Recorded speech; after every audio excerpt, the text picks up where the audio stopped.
Assalamualaikum warahmatullahi taala wabarakatuh. A'udzubillahi minasyaitonirrajim. Bismillahirrahmanirrahim. Alhamdulillahirabbil alamin wa bihi nasta'in. Wassalatu wassalamu ala rasulihil amin.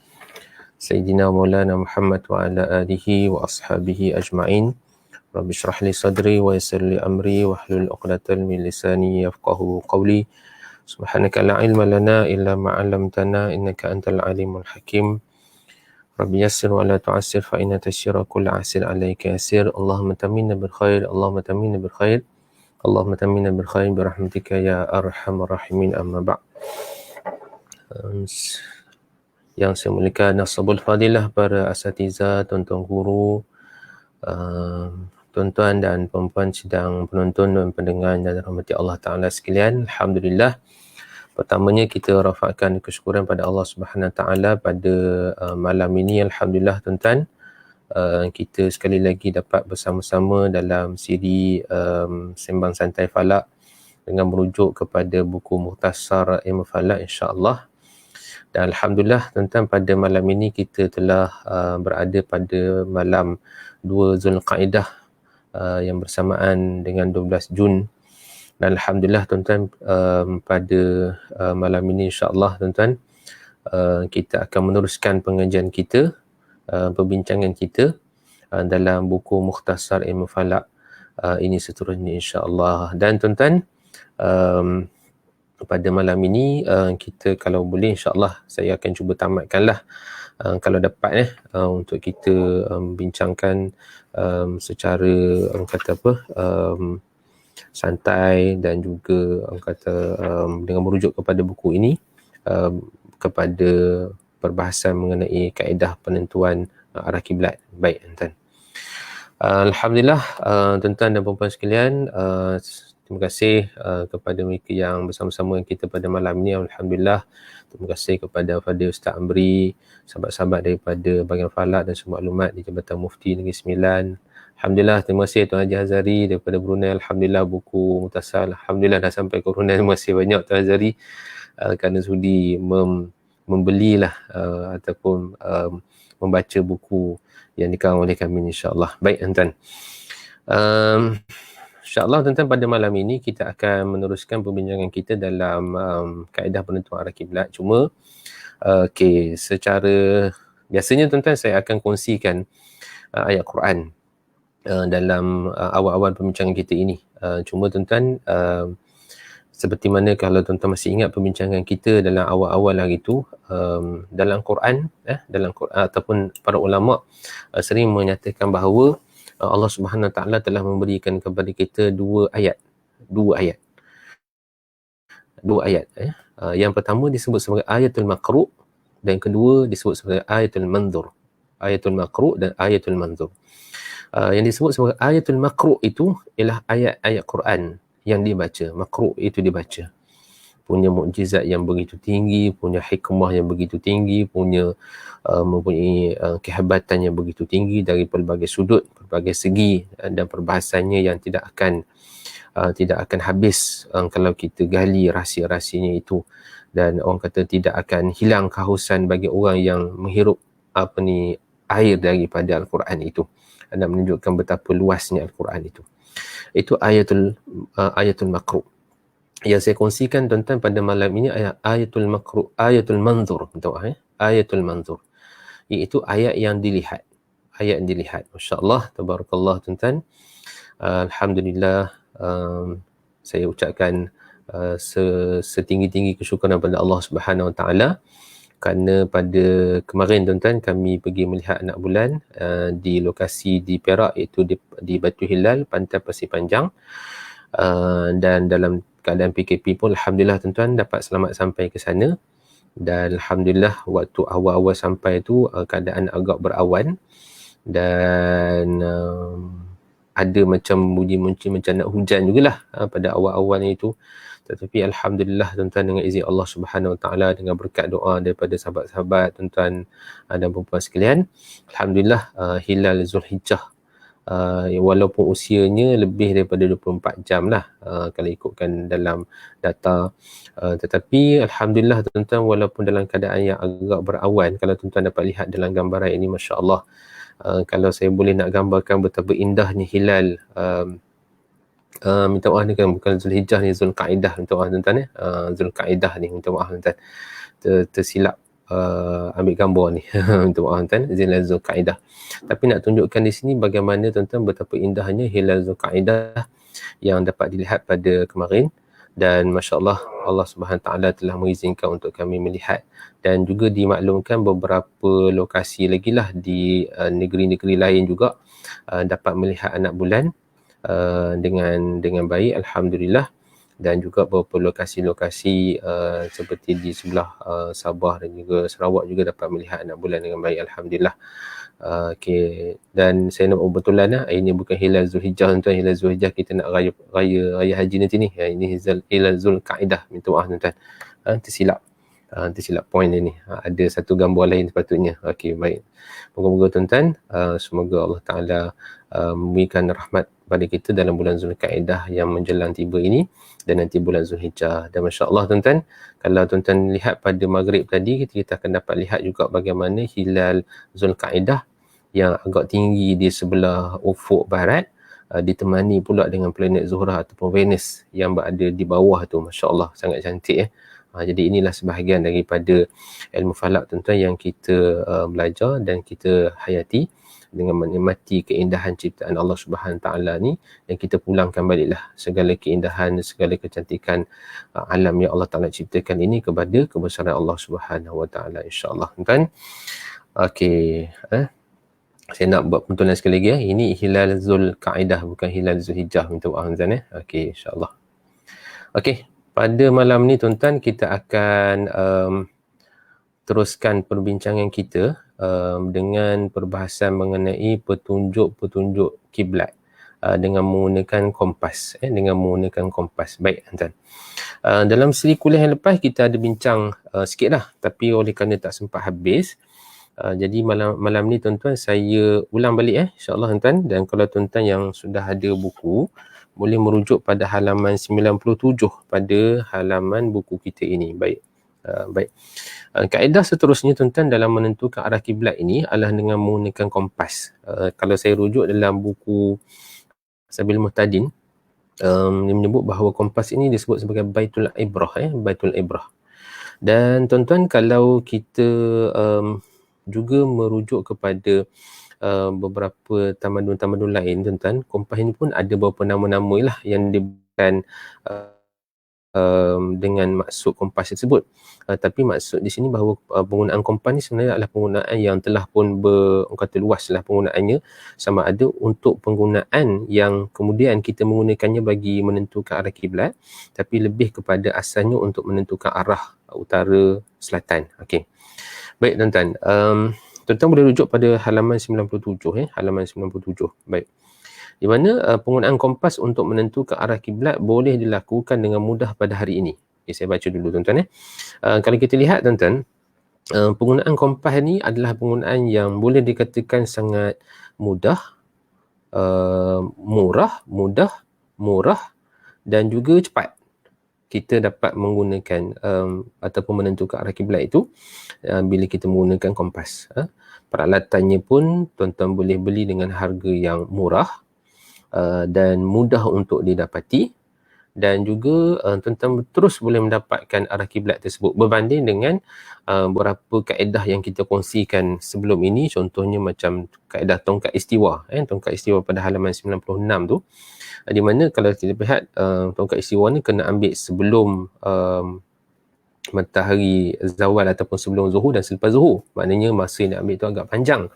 Kemudian kaedah istiwa azam pun walaupun kaedah ini sebenarnya kaedah yang sangat menarik dan sangat tepat, tetapi dia juga memerlukan masa lah, yang mana tuan-tuan hanya kena tunggu masa, tarikh dan juga masa yang telah pun ditetapkan. Tak boleh buat pada bila-bila masa, pada malam dan sebagainya. Tetapi dengan menggunakan kompas, kita dapat menentukan arah kiblat itu pada bila-bila masa yang kita nak. Okey.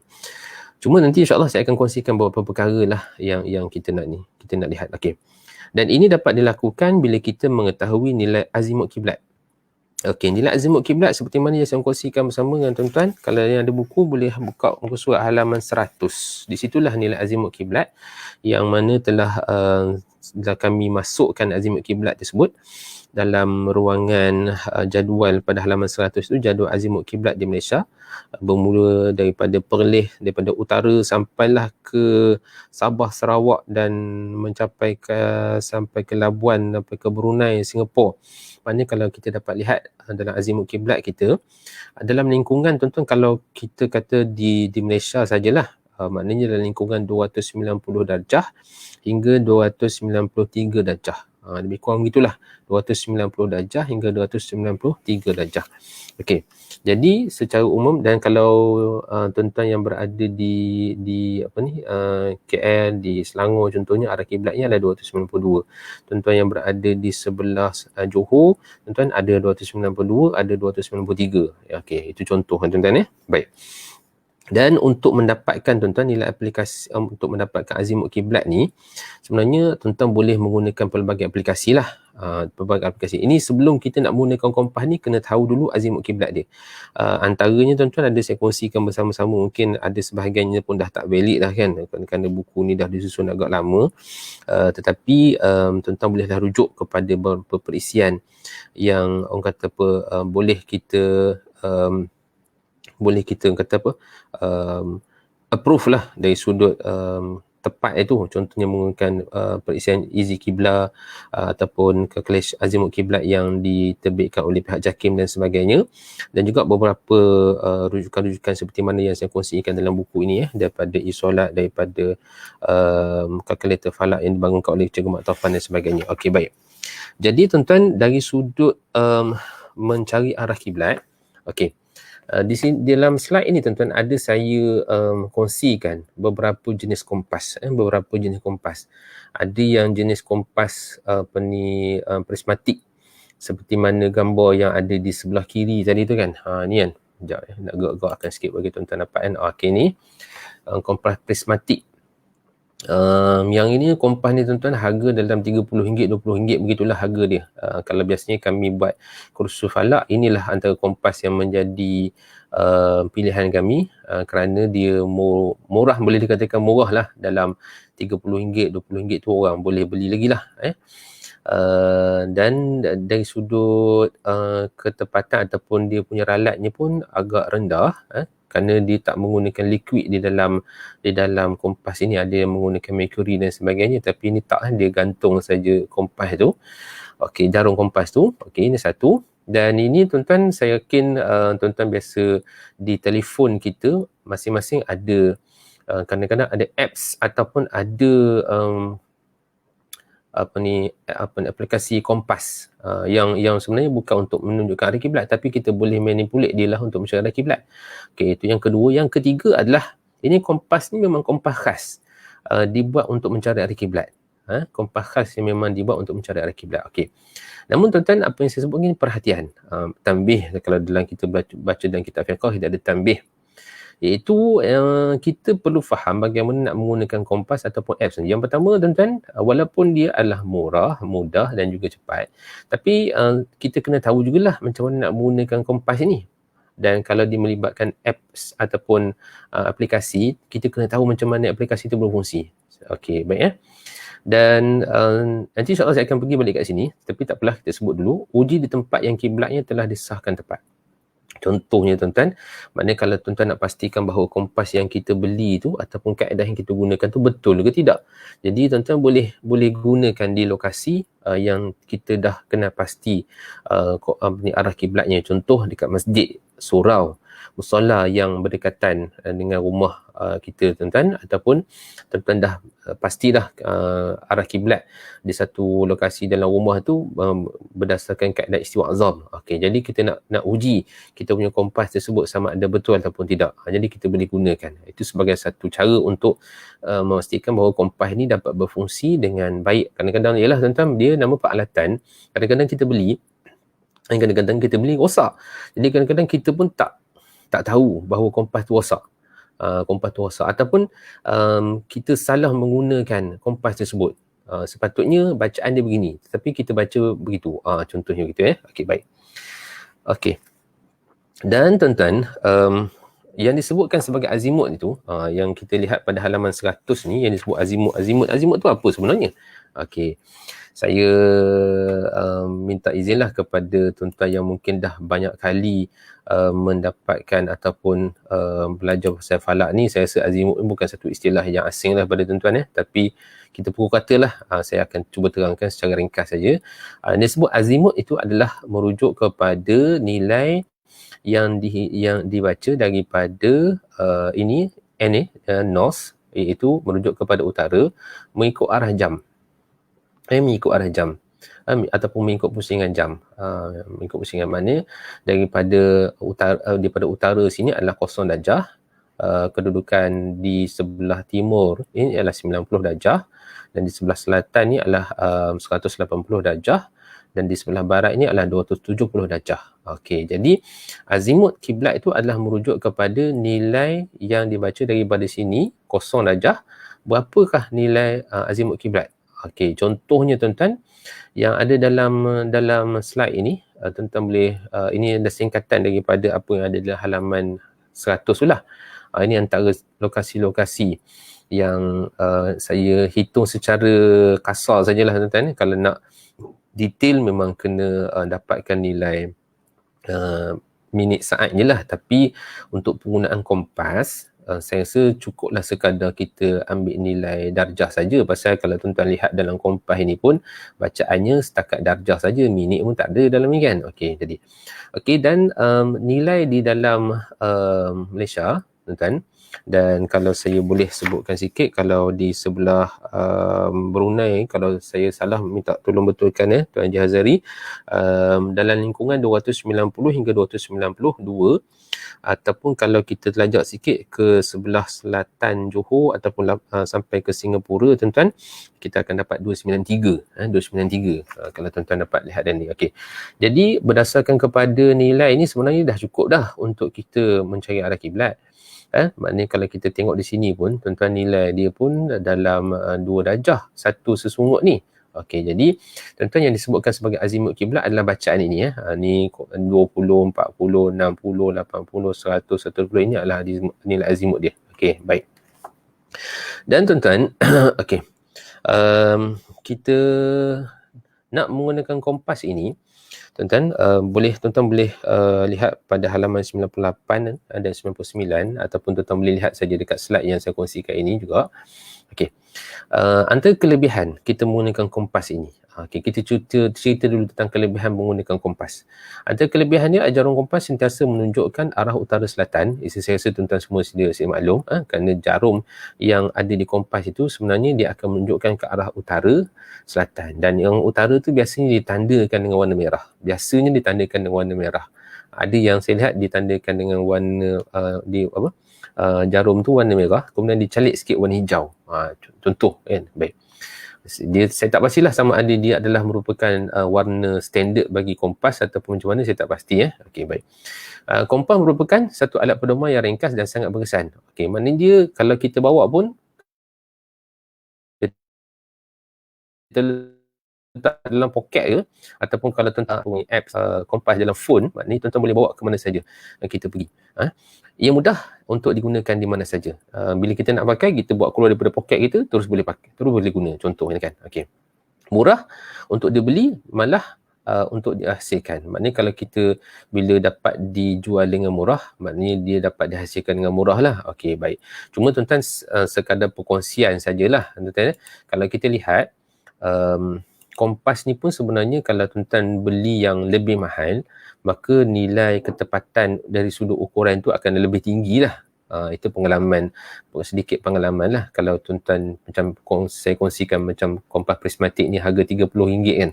Kalau tuan-tuan bandingkan dia punya nilai ketepatan dia banding dengan kompas yang tuan-tuan beli dengan harga RM5 ataupun dengan harga RM2,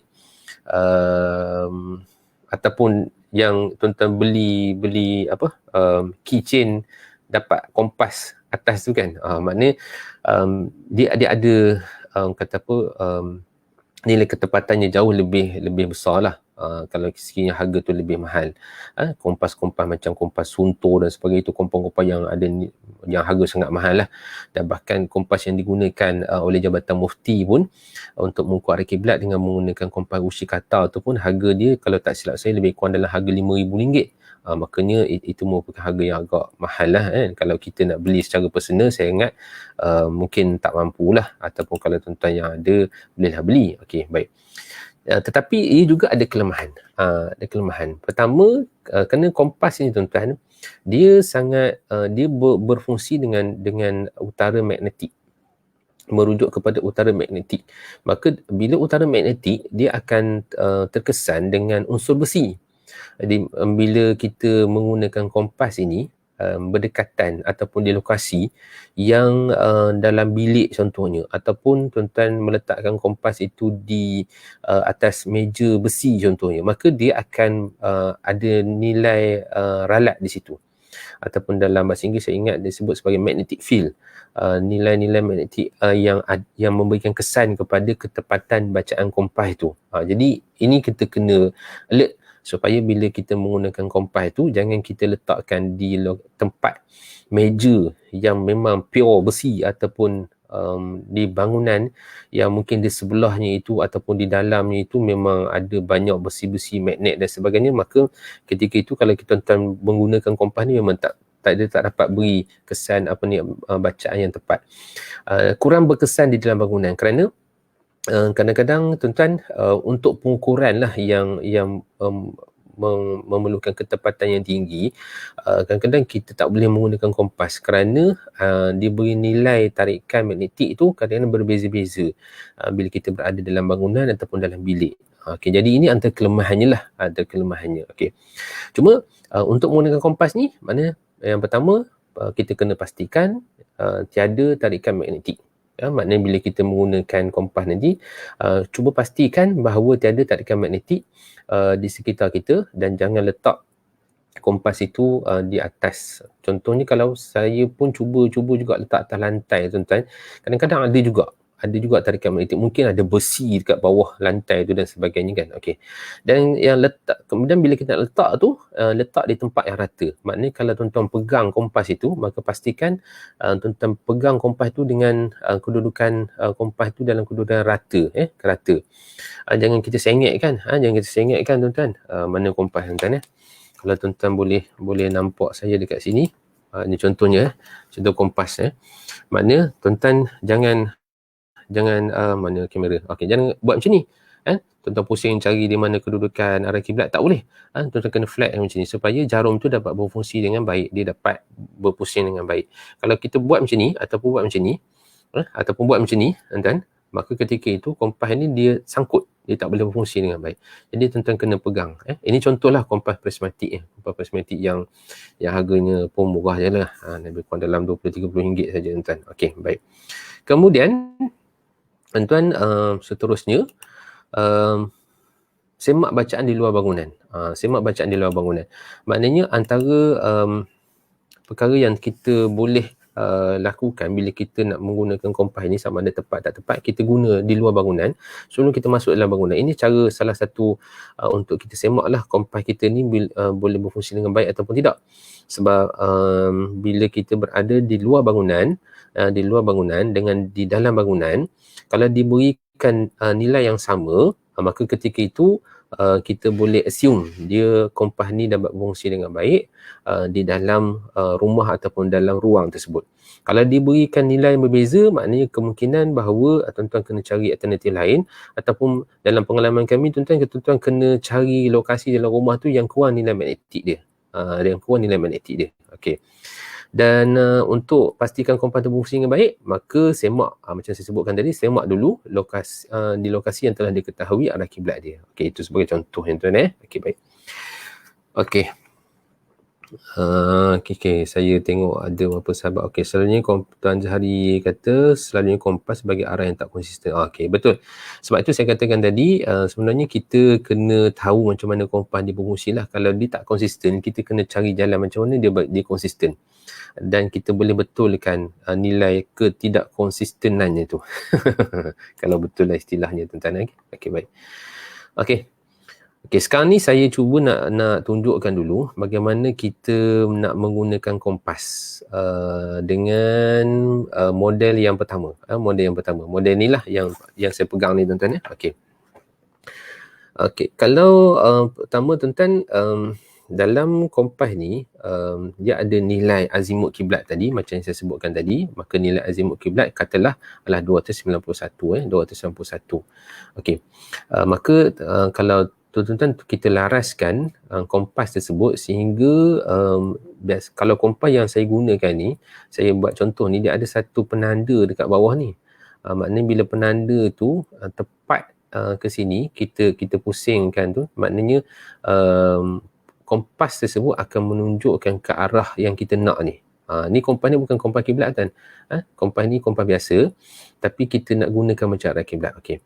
Katalah tuan-tuan kita laraskan dulu bagi sesungut ni kena dekat 291. Macam kompas ni dia tak ada nilai 291. 90 tuan-tuan, dia 280, tu 300, maknanya yang ni adalah 290 lah. Jadi 291 kat sini. Okey. Kemudian tuan-tuan kita laraskan kompas tersebut sehingga jarum N ini, north ini, tepat ke arah north ini, bertepatan dengan arah ataupun kita kata nilai kosong ataupun 360 darjah. Okey, arah north ini.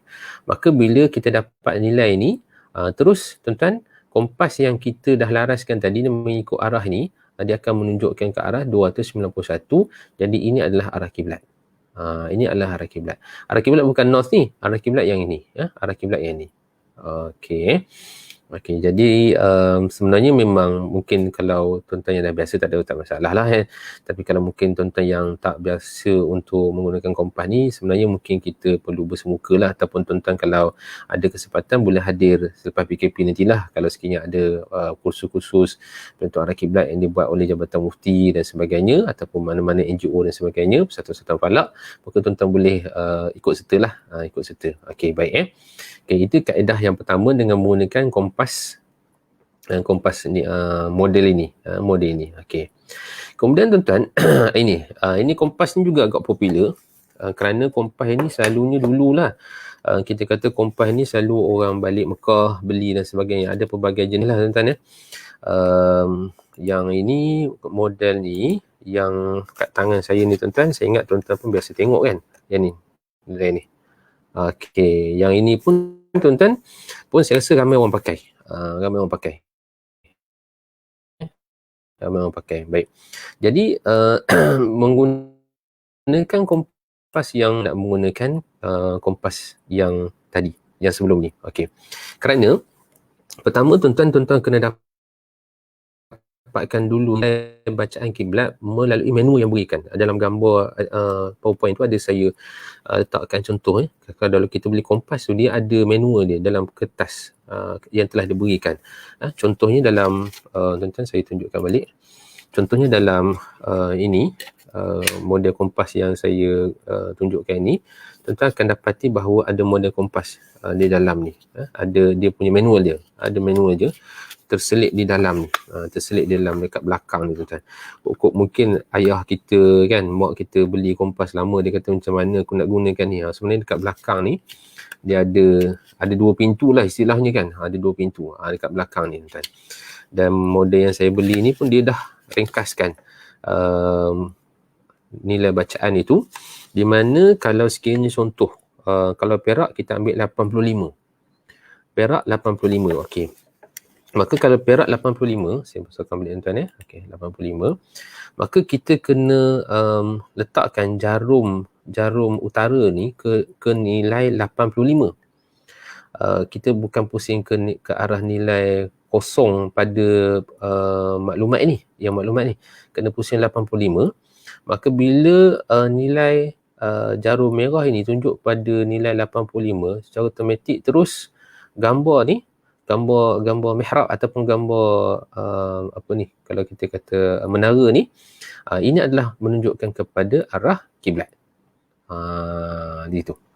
Sama ada model ni pun sama, dan model yang ada kat tangan saya ni pun sama. Dia buat macam tu. nilai 85 tak silap saya. Tuan sama yang ada, dan ada beberapa model lagi lah yang ada juga saya beli dan saya kumpulkan sajalah sebagai hobi tuan-tuan, pasal bukan mahal pun kan. Kadang-kadang beli mai pergi pasar raya ataupun pergi ke kedai dan sebagainya, ada dijual kompas ni, saya pun belilah supaya secara kata apa, bila orang tanya sekurang-kurangnya saya tahulah mana kompas ni, macam mana nak guna, macam mana nak pakai dan sebagainya. Okey, baik. Okey, jadi itu kaedahnya tuan ya. Maknanya kita nilai dulu, ambil dulu berapa nilai yang diberikan untuk mencari arah kiblat bagi lokasi tersebut. Dia berbeza-beza lah ikut negeri. Kemudian tuan-tuan laraskan dia punya jarum utara ni ke arah yang diberi, macam yang ni tuan-tuan, dia beri nilai 85 bagi kawasan negeri Perak, dan kemudian terus kita akan dapat arah kiblat sini. Secara umumnya kompas ni lebih mudah lah. Kompas ni lebih mudah lah untuk kita mencari arah kiblat, pasal kompas ni memang di design, direka cipta untuk memudahkan bagi kita mencari arah kiblat. Okey, cuma secara kata apa, secara bukan nak promote, bukan nak menidakkan mana-mana produk lah. Bagi saya kompas prismatik tadi sebenarnya saya rasa lebih tepat lah. Kompas ni lebih tepat lah. Yang pertama kerana nilai yang digunakan itu adalah agak besar sikit dalam ni, dan kemudian bila kita buat nilai azimut kiblat tu, kita berdasarkan kepada lokasi yang lebih tepat. Lokasi lebih tepat, dan bacaan dalam ni pun lebih besar. Dan biasanya kalau tuan-tuan beli kompas ni, tuan-tuan akan dapat nilai bacaan yang besar sikit berbanding dengan yang ni. Biasanya kecil je. Okay. Saya tak pasti kalau tuan-tuan ada yang model yang lebih besar, maka itu okey, tak ada masalah. Okey, baik. Okey, ini tuan-tuan, kerana saya waktu kami buat praktikal arah kiblat, selalu kami akan dapat aduan lah, ataupun saya sendiri pun lah, kerana bacaan di kompas tu sebenarnya adalah terlalu kecil kan. Kecil, kita nak tengok pun kadang-kadang terlalu kecil kan. Macam saya ni kena pakai spek lah nak tengok nilai mana 290 dan sebagainya. Jadi tuan-tuan, saya gabungkan, ataupun kaedah ni pun sebenarnya ada disebut dalam kitab-kitab, dan sahabat-sahabat yang biasa buat kursus falak pun biasa buat macam ni. Iaitu kita gabungkan rajah kiblat ni dengan kompas. Okey, contohnya tuan-tuan, ini adalah rajah kiblat, rajah mata angin lah, yang tuan-tuan boleh print atas kertas A4, dan kertas A4 supaya nilai ni lebih besar, dan tuan-tuan kalau nak mudah gariskan siap-siap azimut kiblat itu adalah contoh dalam ni tuan-tuan 291. Contoh 291 ataupun 292 lah. Okey, lebih kurang. Kalau tuan-tuan tengok di sini, sebab tu saya kata 291, 292, 293 tuan-tuan duduk kat sini juga pun. Hampir-hampir tak nampak beza di antara 290, 291, 292, 293. Jadi sebab tu secara umumnya tuan-tuan memadailah untuk kita kalau kita nak travel ke mana-mana dalam Malaysia ni, memadai sebenarnya untuk kita menggunakan nilai di antara 290, 291, 292, 293 tu. Maknanya bolehlah melakukan ataupun kita ambil nilai tersebut. Kerana nilai pengukurannya akhirnya tuan-tuan kita akan dapat juga dalam lingkungan itu. Kalau tuan-tuan kata 291 dekat sini, 292 pun kat sini juga, 293 pun kat sini juga, dia tak ada beza pun. Jadi sebab itu saya kata untuk penggunaan bagi kita untuk orang awam ni, bagi kita menggunakan secara personal, bukan nak buat masjid, bukan nak buat surau, bukan nak buat musalla, maka cukup untuk kita menggunakan kompas ini bagi mendapatkan nilai yang tepat. Okey. Jadi tuan-tuan, oleh kerana ni kompas tadi kecil, kita print dulu atas kertas A4, dan kemudian tuan-tuan, Allah Akbar, jadi kemudian kita letakkan kompas tu, bagi dia bacaan dia, ini utara. Tuan-tuan, bila ni dah betul utara kat sini, maka terus kita dapat arah kiblat dia.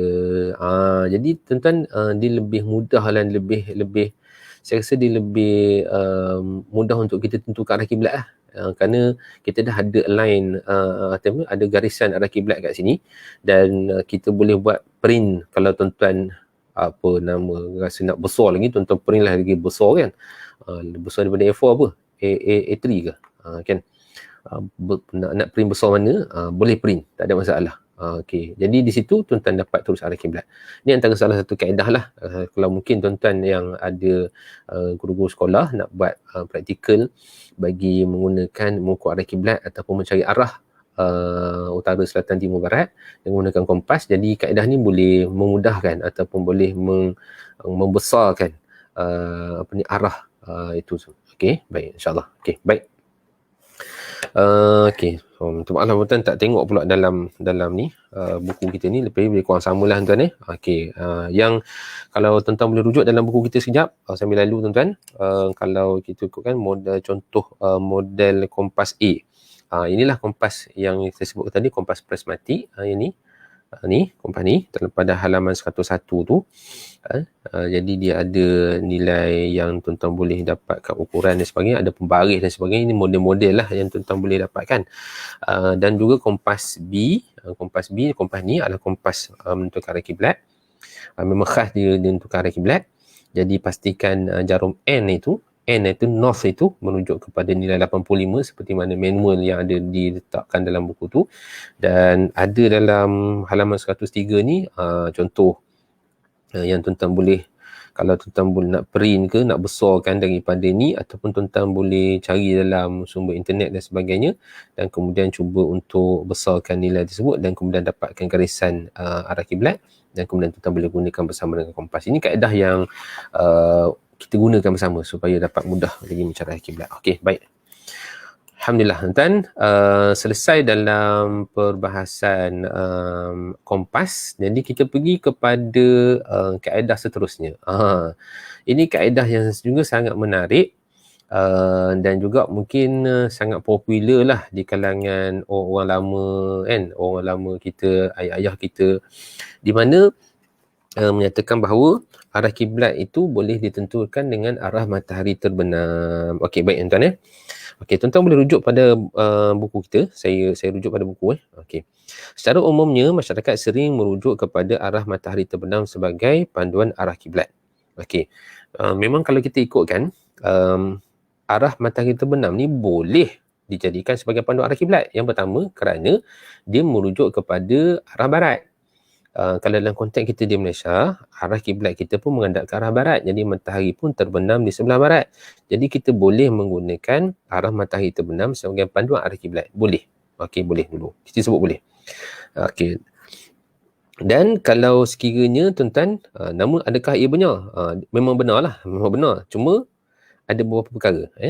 Okey, jika sebenarnya arah matahari terbenam boleh dijadikan rujukan arah kiblat jika bersyarat.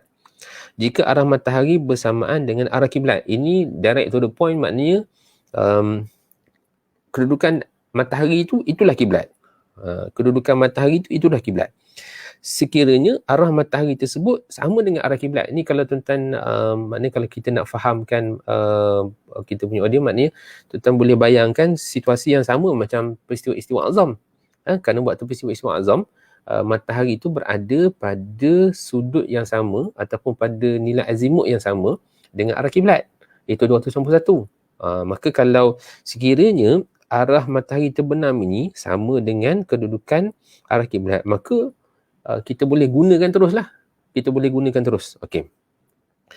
Namun tuan-tuan, arah matahari ini sebenarnya waktu dia terbenam di sebelah barat, sebenarnya dia berada dalam lingkungan 240 hingga 295 ataupun dia katakan 200 hingga 300 darjah lah, kita kata begitu kan. Okey. Maknanya di antara 200 hingga 300 darjah dia punya sudut terbenam matahari tu, 200 hingga 300 darjah. Jadi kalau begitu, macam mana kita nak menentukan arah kiblat? Kalau sekiranya waktu matahari itu berada di sudut, contohlah berada dalam lingkungan 230 ataupun 240, sedangkan arah kiblat kita contohlah tuan-tuan 291. Kalau tuan-tuan berada di sebelah utara 290. Kalau tuan-tuan berada di sebelah selatan Johor ataupun di Singapura 293. Jadi macam mana nak menggunakannya? Okey, baik. Maka tuan-tuan rujuk dalam halaman 105. Tuan-tuan rujuk dalam halaman 105. Dalam jadual yang ada saya kongsikan bersama dalam buku Mukhtasar ini, iaitu jadual pergerakan anggaran tuan-tuan, jadual pergerakan anggaran matahari ini, yang mana tuan-tuan menunjukkan kepada kita bahawa kedudukan matahari ini mengikut bulan daripada Januari sampailah Disember.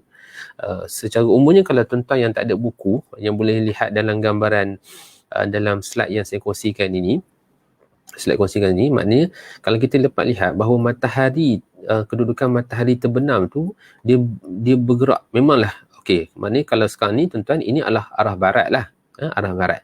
Tapi arah barat yang kita kata tepat arah barat tu 270 darjah.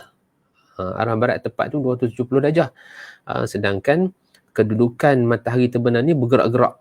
Bukan saja 270, bukan saja 290, tapi sampai 240, 250 dan sebagainya, dia bergerak. Ini contoh gambar tuan-tuan yang saya ambil daripada Earth Sky, menunjukkan kedudukan matahari terbenam yang berubah-ubah daripada bulan Mac, April, Mei, Jun. Maka kalau kita dapat lihat di sini, ya, ini adalah sebenarnya perubahan daripada kedudukan matahari yang berada pada utara ataupun berada pada selatan lah sebenarnya. Kalau kita faham konsep ini kan, seperti mana yang kita bincangkan dalam istiwa azam itu kedudukan matahari yang berada di sebelah utara 23.5 darjah di garisan garisan sartan, dan kemudian berpindah ke sebelah selatan pula garisan jadi. Okey, jadi 23.5 darjah. Jadi kedudukan inilah menyebabkan matahari sebenarnya berubah-ubah, yang bukan sahaja dia berada di sini sepanjang tahun, tapi dia berubah bulan Mac kat sini, April kat sini, Mei kat sini. Kalau tuan-tuan masih ingat lagi tuan-tuan, kuliah kita yang awal-awal lagi tu, waktu kita bincang tentang bagaimana piramid yang dibangunkan oleh tamadun Mesir purba itu menunjukkan kepada kita bahawa piramid itu menunjukkan perubahan musim. Pada bulan April, di mana kedudukan bayang dia bulan Mac contoh, masuk musim bunga. Kemudian bulan Jun musim panas. Bulan-bulan September masuk musim gugur. Masuk bulan Disember, ketika mana musim sejuk. Jadi itu semua menyebabkan matahari ni dia tak akan statik saja. Memanglah dia terbenam tu di timur, terbit terbenam tu di barat, terbit tu di timur. Tapi kedudukan dia beralih-alih, bergerak sepanjang ini. Okey. Jadi kalau merujuk kepada ni, kompas pula dah, jadual kita ni tuan-tuan, kalau tuan-tuan ada buku, lihat halaman 105 ni. Ini pun sebenarnya jadual ni saya susun secara rambang sajalah. Secara rambang. Kalau tuan-tuan tengok di sini, secara umumnya kedudukan matahari yang boleh kita jadikan waktu dia terbenam tu, dengan merujuk kepada arah kiblat dalam bulan Mei, bulan Jun, bulan Julai, yang hampir-hampir dekat lah. Kena contohnya tuan-tuan, yang paling dekat dalam bulan Jun, dalam bulan Julai, dia dalam nilai 293 dan 291. 291 contoh. Jadi di sini tuan-tuan, bagaimana kita nak mencari arah kiblat dengan menggunakan nilai kedudukan azimut kiblat ketika matahari terbenam. Macam tu. Okey, baik. Cuma tuan-tuan, kalau sekiranya kita dah tahu, kedudukan matahari terbenam tu, berapa nilai azimut dia. Okey.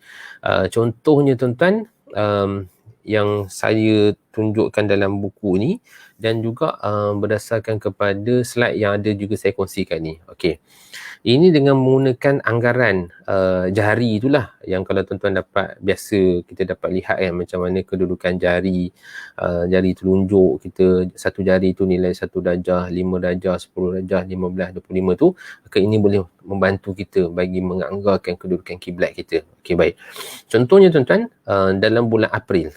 Dalam bulan April, dalam buku kita ni, dalam bulan April tuan-tuan, matahari terbenam pada kedudukan 279 darjah. 279 darjah. Maknanya kalau kita lihat ni, waktu ni matahari dekat khatulistiwa. Jadi khatulistiwa, matahari terbenam tu hampir-hampir dekat dengan nilai ataupun azimut yang bertepatan dengan nilai barat lah, 270 kan. Okey, 279. Okey. Kita punya azimut kiblat katalah 291. 291. Maka nilai beza azimut kiblat dengan azimut matahari, tolaklah 291 tolak dengan 279, dapat 12 kan? Okey, dapat 12. Okey, maknanya kalau sekiranya tuan-tuan, nilai azimut matahari tu dia kurang daripada nilai kiblat, maka kiblat tu ke kanan matahari. Dan biasanya itulah tuan-tuan, kerana kedudukan matahari ni dia akan pergi maksimum tu, kalau tengok dalam data kita ni pun dia hampir-hampir ataupun lajak sedikit saja daripada nilai kiblat 291 tu. Jadi selalunya nilai kiblat kita tu dia sebelah kanan daripada matahari. Tapi kalau kita dapat contohnya lah nilai, kalau mungkin tuan-tuan pergi travel kat mana-mana nak menggunakan kaedah ni, mungkin nilai kiblatnya tuan-tuan sebaliknya, nilai matahari tu lebih daripada nilai kiblat. Nilai matahari lebih, maknanya ketika itu nilai kiblat tu di sebelah kiri lah. Yang ni tadi sebenarnya sebelah kanan. Okey, baik. Maka kaedah ni tuan-tuan secara mudah aja macam ni. Maknanya kalau saya boleh kongsikan lah. Okey. Contohnya ni 270, ni arah matahari terbenam, matahari terbenam. Maka contoh ni 270, 291. Okey. Maknanya nilai beza dia adalah 21 darjah. Okey, 21 darjah. Maka dengan menggunakan nilai satu jari ni lah bersama dengan 1 darjah, dengan menggenggam kita punya jari ni, tangan ni, minta maaf, tangan kita ni, nilai dia 10, maknanya 2 kali genggam bersama dengan 20 tambah dengan 1, jadi 21 darjah. Jadi daripada matahari ni, ini adalah kedudukan kiblat kita. Kedudukan kiblat kita. Okey. Dalam gambar ni tuan-tuan, tuan-tuan jangan salah faham pula. Kalau bukan maksud saya Kaabah tu duduk dekat langit ni, bukan. Jangan. Kalau dia sebenarnya kalau nak viral ni, kita bagi benda yang tak betul, cepatlah viralnya. Okey, bukan ini, maknanya ini nak menunjukkan bahawa ini arah kiblat lah, bukan maknanya Kaabah tu duduk atas langit ni. Tuan-tuan okey. Jadi arah kiblat dia adalah menghadap ke arah sini. Kita pakai daripada matahari sini, kita dah tahu matahari kedudukannya ada 70, maka daripada sini tuan-tuan hitung untuk dapat nilai anggaran berapa kedudukannya dengan menambah ataupun dengan ke kanan lagi, ambil nilai 1, 10, 10, jadi dapat 21. Dapat 21. Okey, baik okey. Itu antara kaedahnya lah macam mana kita nak menggunakan kedudukan matahari terbenam. In case kalau matahari tu terbenam tepat terus ke arah kiblat, jadi tak ada masalah. Kalau contoh matahari tadi tuan-tuan, bukan kat sini, betul-betul terbenam. Kita dapat hitungan, dan hitungan ni tuan-tuan bolehlah menggunakan beberapa aplikasi yang kita tuan-tuan dah uji ataupun tuan-tuan belajar daripada kursus falak dan sebagainya, dengan menggunakan easy qibla ke, dengan solar calculation dan sebagainya, ataupun tuan-tuan mungkin boleh kongsikan di ruangan kita punya komen ni. Ni ada sahabat kita beritahu, Tuan Cik Rosmaini kita ni, dia beritahu bagaimana nilai kedudukan kiblat 290 darjah itu kurang, lebih kurang daripada ni.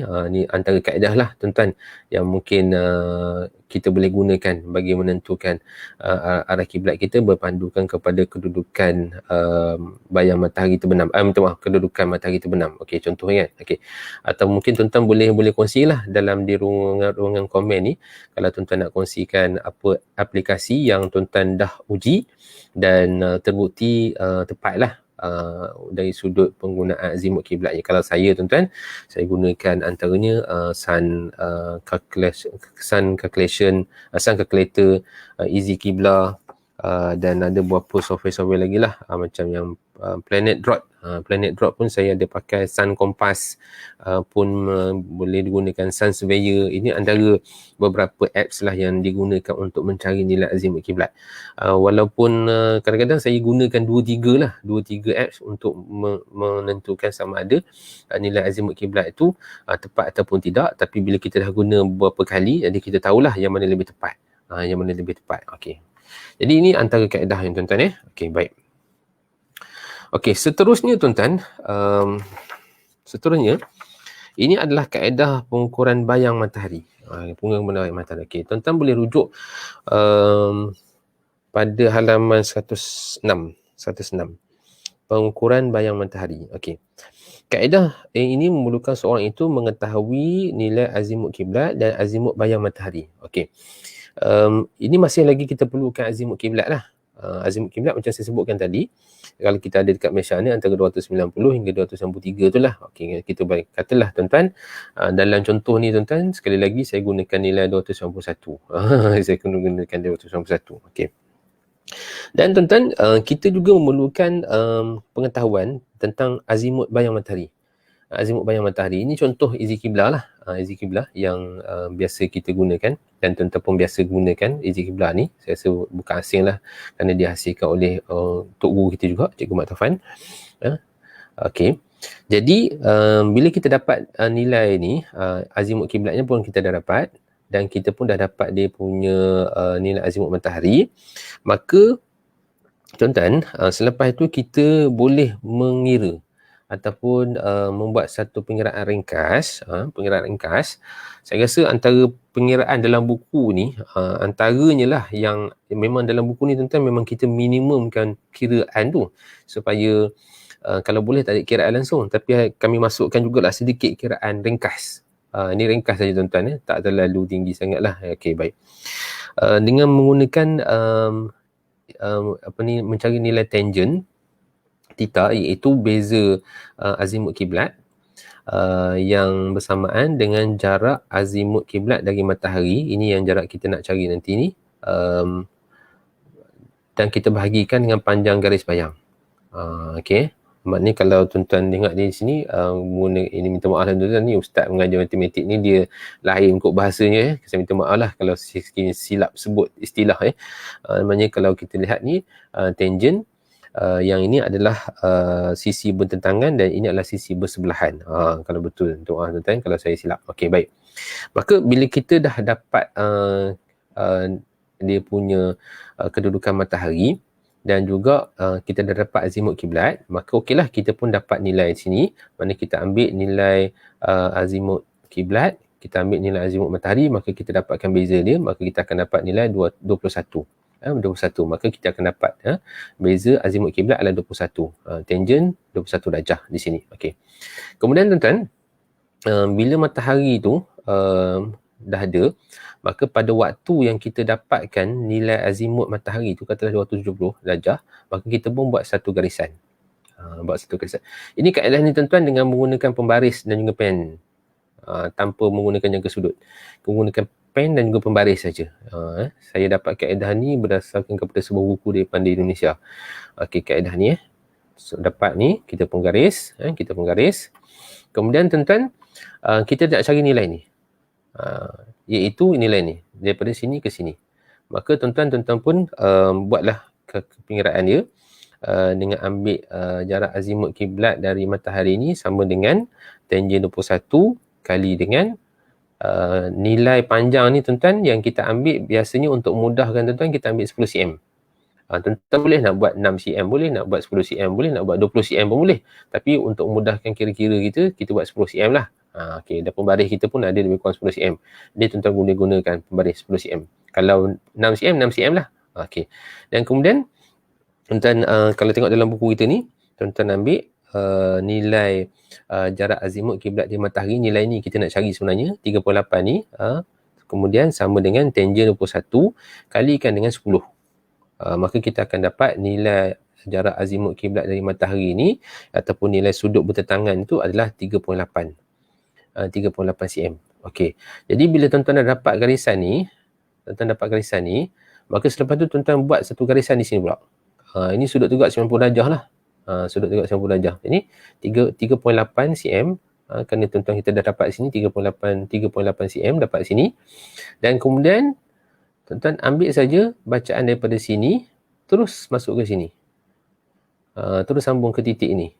Maka di sini tuan-tuan arah kiblatnya terus kita dapat ke kanan. Maknanya ini adalah arah matahari 270 darjah dan ini pula adalah nilai azimut kiblat 291 darjah. Okey, terus kita dapat di sini. Okey, baik. Saya harap tuan-tuan boleh faham lah. Okey, cuma tuan-tuan saya minta maaf kalau tuan-tuan yang ada buku kena lukis balik tuan-tuan dalam gambar rajah muka surat 108 tu kerana dia terbalik tuan-tuan.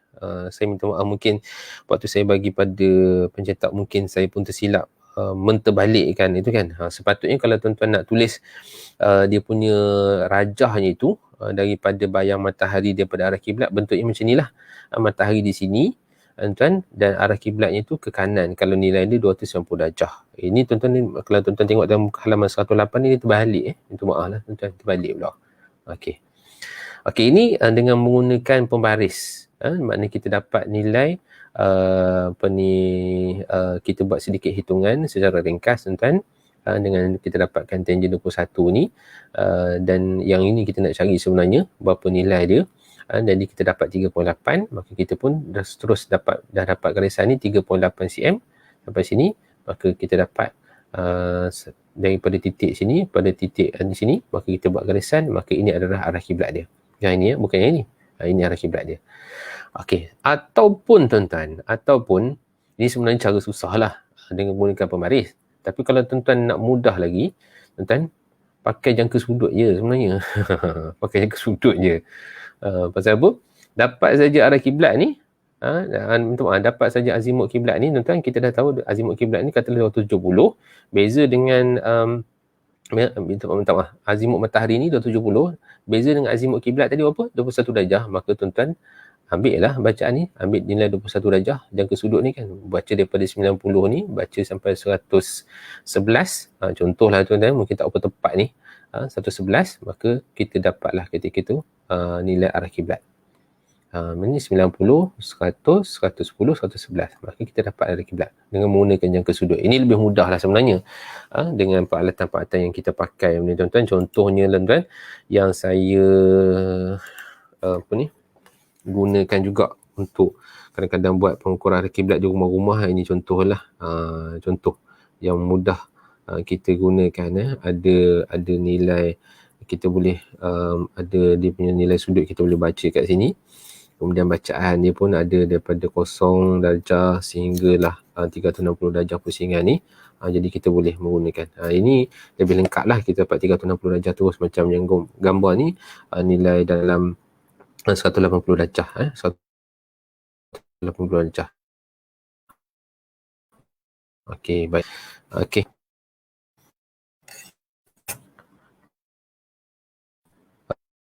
Okey, tuan-tuan. Sikit lagi tuan-tuan, sebelum kita tamatkan. Bila terdapat masjid atau surau yang dibetulkan arah kiblatnya, sebahagian masyarakat menganggap bahawa arah kiblat berubah setiap tahun. Okey, ini antara isu ni lah. Adakah arah kiblat ni sebenarnya berubah-ubah pasal setiap tahun Jabatan Mufti ataupun Persatuan Falak mewawarkan kepada masyarakat supaya menyemak balik arah kiblat. Jadi ada sebahagian orang kata arah kiblat ni berubah-ubah ke, ataupun macam contoh gambar ni kan, macam contoh gambar ni tuan-tuan dapat lihat bagaimana surau ataupun masjid ni arah kiblatnya dah berubah daripada kapet lama kepada kapet baru tu. Jadi adakah arah kiblat ni berubah-ubah? Okey. Saya baca dulu dalam buku ini, dalam konteks kita di Malaysia, perubahan arah kiblat pada masjid dan surau berlaku bila pengukuran atau semakan semula arah kiblat dilakukan oleh pihak berkuasa seperti Jabatan Mufti. Setakat ni tuan-tuan, yang berbidang kuasa dalam menentukan arah kiblat adalah Jabatan Mufti negeri masing-masing. Kalau Perak, Perak lah. Kalau Selangor, Selangor lah. Wilayah lah. Negeri Sembilan lah. Maknanya ikut negeri masing-masing. Kalau masjid surau. Dan bila kadang-kadang tuan-tuan, bila ada masjid surau yang dibina mungkin tidak mengikut prosedur ataupun berdasarkan kepada kaedah orang dulu-dulu yang berdasarkan kepada ilmu mereka yang ada pada ketika itu, itulah kaedah yang mereka tahu. Contohnya dengan merujuk kepada kedudukan arah barat. Contoh arah barat kita 270 kan, 270. Jadi mungkin sebahagian masyarakat ketika itu, itulah ilmu yang ada pada mereka ketika itu, maka arah kiblat itu mereka menggunakan nilai arah barat tepat 270 darjah. Sedangkan dalam konteks pada hari ini kita tahu bahawa arah kiblat kita bukan tepat 270 darjah, tapi adalah 290, 291, 90, 93 contohnya kan. Okey. Maka bila Jabatan Mufti datang buat pengukuran, maka didapati bahawa nilai arah kiblat tersebut ataupun arah kiblat tersebut sebenarnya adalah tidak tepat. Maka ketika itulah tuan-tuan, dalam konteks pentadbirannya, maka Jabatan Mufti akan mengarahkan pihak masjid ataupun surau tu mengubah arah kiblatnya ke arah yang baru. Dalam konteksnya tuan-tuan, kalau kurang daripada 3 darjah, maka biasanya kalau contoh kami di Perak lah, kalau kurang daripada 3 darjah masih mengikut arah kiblat yang asal, yang lama, Tapi kalau lebih daripada 3 darjah, maka dia perlu ikut arah kiblat yang baru. Tetapi itu semua berdasarkan kepada pertimbangan daripada Syekh Bersama Mufti lah. Bahagian falak ni cuma ukur saja. Dari sudut hukum itu kita serahkan kepada Syekh Bersama Mufti. Okey, baik. Maka berdasarkan pada pengalaman kami tuan-tuan, ini sedikitlah pengalaman yang saya kongsikan dalam buku ni. Kebanyakan ada masjid surau tu, bila arah kiblat dia dia ambil nilai 270. Dia ambil nilai 270, sedangkan arah kiblat yang tepat sebenarnya adalah 291, 292, 293, 290. Jadi di situlah perubahan yang berlaku. Jadi perubahan itu berlaku sebenarnya berdasarkan kepada ketepatan pengukuran itu. Dan mungkin pengetahuan manusia ketika itu, masyarakat ketika itu, kaedah yang mereka tahu macam mana mengukur kiblat, itu sajalah kaedahnya. Maka kita tak boleh kata pula maknanya orang dulu tu adakah arah kiblatnya itu salah dan solat mereka tidak sah. Kerana ketika itu, itulah ijtihad yang mereka ada. Itulah ilmu yang mereka ada. Mereka telah berusaha berijtihad dengan mencari arah kiblat, iaitu arah barat. Cuma dikatakan arah barat tersebut mereka menggunakan nilai 270 darjah. Kalau kita lihat dari sudut fiqah pun, maksudnya ia masih lagi diterima dalam ralat itu. Tetapi kalau dalam konteks bangunan ataupun surau, dia adalah satu nilai yang besar lah. Okey, baik. Dan saya kongsikan bersama tuan-tuan dalam ni, yang terakhir kita ni, beberapa pandangan para ulama berkaitan dengan adakah arah kiblat ni kalau sekiranya telah diukur ataupun telah ditentukan, adakah dia kena ubah balik. Okey, saya ambil tuan-tuan dalam apa yang telah diputuskan Imam Nawawi dalam Ar-Rawdah, kitab Ar-Rawdah, menyatakan bahawa, saya tu ambil yang nombor 2 ni lah jika seorang bertaklid tentang arah kiblat, maka seorang datang dengan memberitahu arah kiblat yang sebenar dengan pengetahuannya sendiri, maka wajib orang yang bertaklid tadi mengikut pemberitahuan tadi. Maknanya kalau seorang itu hanya follow saja, dia pun tak tahu arah kiblat mana, dia pun ikut saja orang. Kemudian ada orang yang lebih alim, yang lebih pakar tentang arah kiblat, maka dia beritahu bahawa sebenarnya arah kiblat kat sini, maka wajib orang yang bertaklid tadi ikut arah kiblat ataupun pemberitahuan orang yang pakar tadi, orang yang alim tadi tu. Baik. Yang ketiga, jika datang pula dua orang yang adil, maknanya dua-dua orang ni orang yang boleh dipercayai lah, orang yang adil, memberitahu seseorang tentang arah kiblat berdasarkan ijtihad masing-masing. Dua-dua tu berijtihad. Seorang kata sebelah sini, seorang kata sebelah sini. Okey. Tetapi orang pertama lebih dipercayai. Maknanya kita dapat berpegang kepada pandangan yang salah seorang tu, yang pada pandangan kita dia adalah orang yang lebih berautoriti, dia lebih orang berpengalaman, dia lebih orang berilmu tentang arah kiblat. Maka ketika itu kita boleh tolak pandangan orang kedua tadi tu yang kita anggap sebagai kurang, dari sudut adil ni adil, tetapi yang lebih thiqah, yang lebih dipercayai ini orang pertama. Maka kita boleh pegang pada pandangan pertama. Dan dalam kitab Bughyatul Tulab, Syekh Daud Petani sebutkan bahawa ijtihad seorang itu kepada arah kiblat yang terlebih kuat dalilnya daripada yang pertama, wajib di atasnya mengamalkan ijtihad yang kedua, kerana bahawasanya ialah yang betul pada zannya. Maknanya tuan-tuan, kalau sekiranya seorang itu ijtihad tentang arah kiblat, maka kemudian dia berijtihad lagi, ataupun orang beritahu kepadanya, maka ijtihad yang pertama tadi, ijtihad kedua tadi lebih kuat daripada ijtihad pertama, maka ketika itu tuan-tuan, dia boleh ataupun dalam disebut ni wajib ke atasnya mengamalkan ijtihad yang kedua, kerana bahawasanya ialah yang betul pada zannya. Maka tuan-tuan, dari sudut fiqahnya di sini tuan-tuan, arah kiblat itu boleh untuk kita menentukan ataupun kita boleh berubah arahnya tersebut.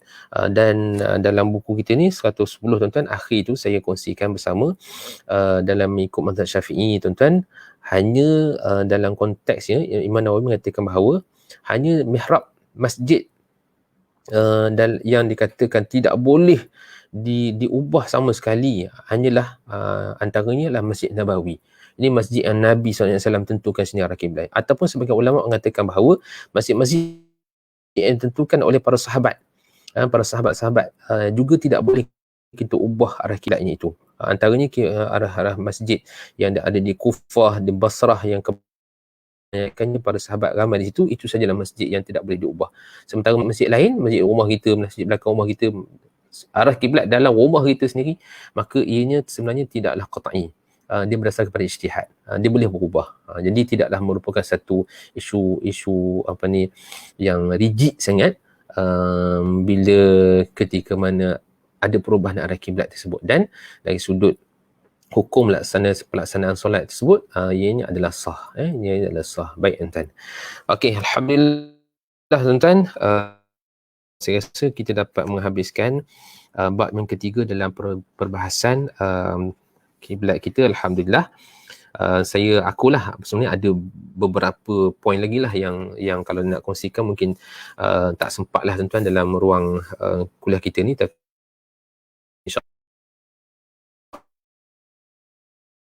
insyaAllah lah kalau ada kesempatan lain mungkin kita boleh kongsikan. Okey, baik. Tuan Amirul Mukminin, masya-Allah tuan, ini nama hebat ni. Minat Ustaz Nafiah. Masya-Allah tuan, semoga Ustaz Nafiah sihatlah insya-Allah. Tuan macam mana nak mendapatkan apa ni? Tuan macam mana nak dapatkannya? Dapatkan apa ya? Dapatkan buku ke? Dapatkan buku kita jadi kata dalam Shopee pun ada. Dalam Shopee pun ada insya-Allah ya. Baik. Kalau tuan-tuan pun boleh hubung dengan saya baliklah nanti insya-Allah ya. Tuan Haji Zahri sebut kompas yang dah tak konsisten. Cik Rasmani, alhamdulillah tuan-tuan memberikan satu formula yang sangat menarik ya untuk kita mencari kiblat.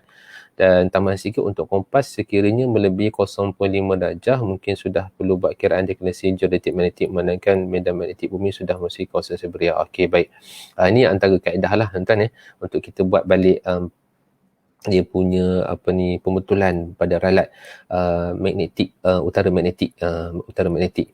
Oleh kerana tuan-tuan, ini mungkin berdasarkan kepada pengiraan yang lebih akurat lah, tapi pada pandangan saya tuan-tuan, kalau dalam sekitar dalam 1 darjah itu, bahkan dalam 2 darjah pun pada pandangan saya masih lagi penggunaan kompas tu masih lagi valid lah untuk penggunaan kita sebagai orang awam bagi menggunakan peralatan-peralatan seperti kompas dan sebagainya.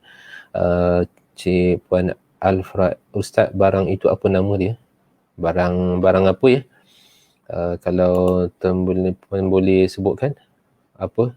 Ini jangka sudut jangka sudut ataupun apa tadi? Jangka sudut kot yang dimaksudkan tadi.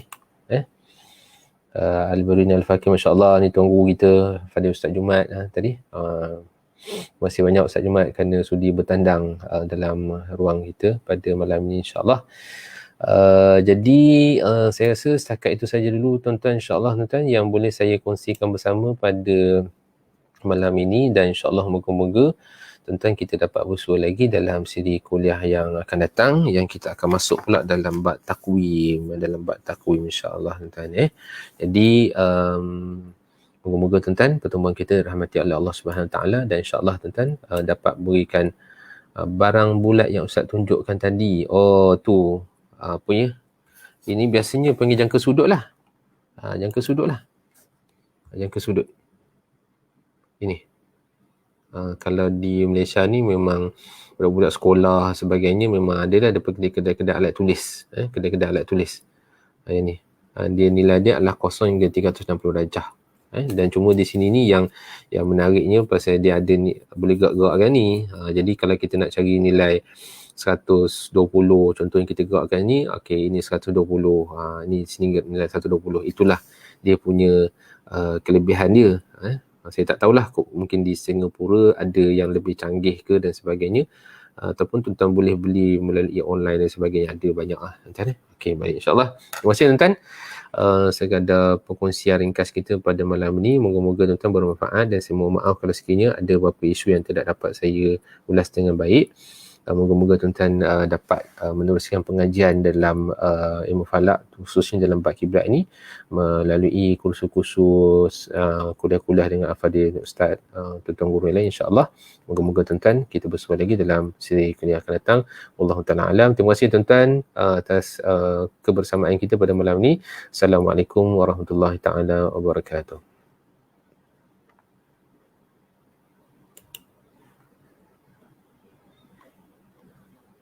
Terima kasih semua. Assalamualaikum.